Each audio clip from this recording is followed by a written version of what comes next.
Good morning, sit down. देखिए आज हिंदी में बैठ जाओ। आर्यन, सभी लोग थोड़ा ध्यान से इधर सुनिए। आप लोगों को अनुच्छेद पठन पढ़ाया गया ना? अनुच्छेद पठन मतलब एक छोटा सा पैरा दिया रहेगा अनुच्छेद, उसको पढ़ना है समझ के, और उससे संबंधित जो प्रश्न होंगे उनको क्या कर देना है, उत्तर थोड़ा ध्यान दे, बात मत कर लीजिए, बात के लिए बहुत समय है, अभी छोड़ देंगे 10 मिनट और रुक जाओ। तो क्या करेगा, पहले इस अनुच्छेद को क्या करेगा, पढ़िएगा, समझ के पढ़िएगा, और समझ के पढ़ने के बाद उससे संबंधित जो क्वेश्चन होंगे उनको ब्लैक बोर्ड पे क्या कर देना है, लिख देना। तो सबसे पहले अनुच्छेद पढ़ने के लिए हम बुलाएंगे ब्लैक बोर्ड पे। एक मिनट रुक जाइए। सबसे पहले लड़कियों में से आइए, अर्पिता आप आइए।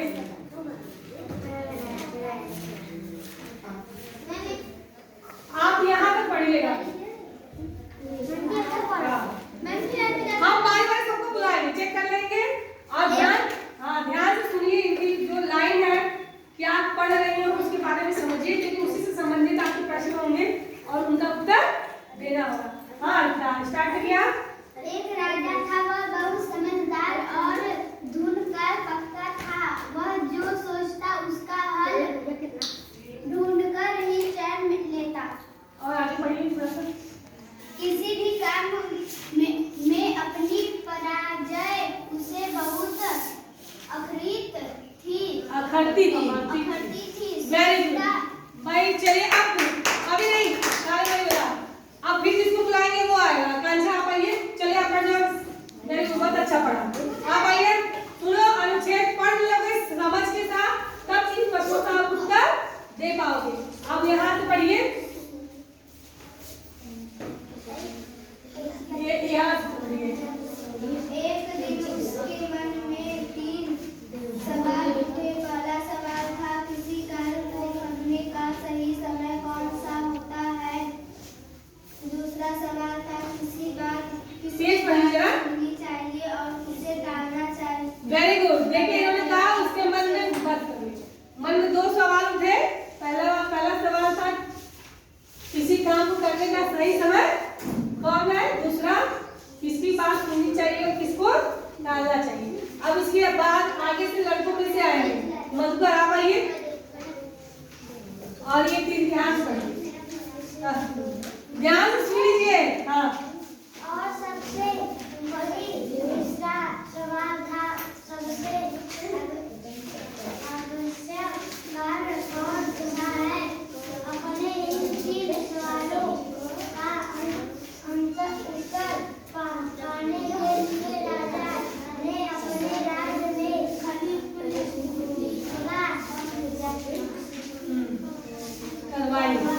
Very good. चलिए अब आएंगे आदित्य। चलो करवाई के बाद पढ़िए। जो भी 3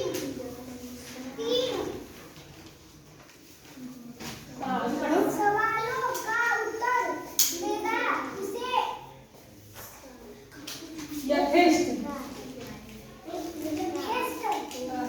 पुरस्कार दिया जाएगा।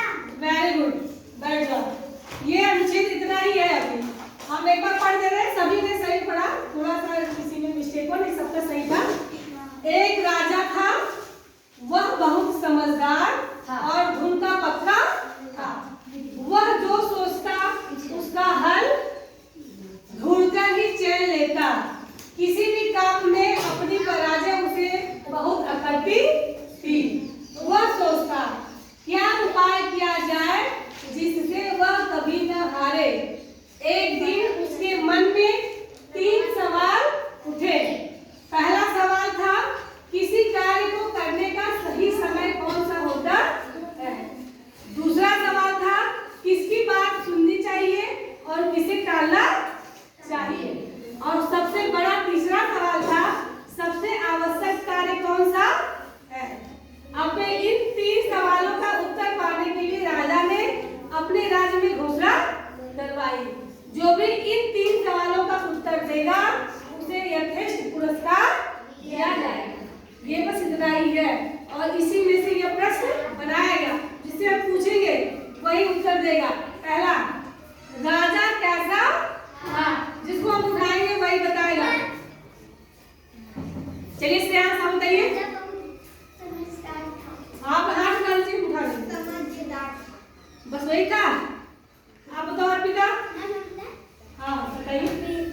वह बहुत समझदार और धुन का पक्का था। Very good. देखिए इसका पूरा उत्तर यही है। राजा कैसा था, तो राजा बहुत समझदार और धुन का पक्का था। ये है पूरा उत्तर। बैठ जाओ, देख लो। Very good. अनिता की ताली बजाइए, तेज बजाइए। आपको समझ नहीं आ रहा है। अब दूसरा है, वह क्या सोचता था। हाथ उठाइए, किसको किसको पता है। अनुच्छेद पढ़ रहे हो ना। वह क्या सोचता था राजा। हाँ हाथ उठाइए जी इसको पढ़ के। चलो इंद्रेश बताइए। वह सोचता था कि क्या किया जाए। किसके लिए। अपनी प्रजा के लिए, जिससे वह कभी न हारे। प्रजा के लिए वो अपने लिए सोचता था। क्या वह राजा सोचता था क्या उपाय किया जाए जिससे वह कभी न हारे। ये है इसका सही उत्तर। अभी ये सही उत्तर देने में आप लोगों ने गलती किया। देखिए उसके मन में कितने सवाल उठे। 3। उसके मन में 3 सवाल उठे। Very good. पहला तथा दूसरा सवाल क्या था। हाँ बताओ। किसी कर्म को करने का सही समय। किसी कार्य को। हाँ किसी कार्य को करने का सही समय कौन सा होता है। और दूसरा क्या था। किसी बात भी चाहिए और किसी वेरी गुड। पहला था किसी कार्य को करने का सही समय कौन है। दूसरा किसकी बात सुननी चाहिए और किसकी टालनी चाहिए। राजा ने राज्य में घोषणा क्यों करवाई। कौन बताएगा। राजा ने अपने राज्य में क्या घोषणा करवाई। बताओ। जो भी इन 3 सवालों का उत्तर देगा उसी पुरस्कार। हाँ उसने कराया कि जो भी इन 3 सवालों का उत्तर देगा उसे यथेष्ट पुरस्कार दिया जाएगा। Very good. आप समझ आया। मतलब आपको अनुच्छेद पढ़ना है, समझ कर पढ़ना है कि उससे अगर संबंधित कोई प्रश्न आपसे पूछता है पढ़ के उसके उत्तर दे दो। और ये है छोटी ई तथा ऊ से बने शब्दों को छांट कर लिखो। ऐसे एक कॉलम खींच लीजिएगा। इधर लिखिएगा छोटी, उधर लिखिएगा छोटा और दोनों को छांट के उन शब्दों को लिख लेना। आप किसी को डाउट इसमें नहीं, जल्दी से करिए।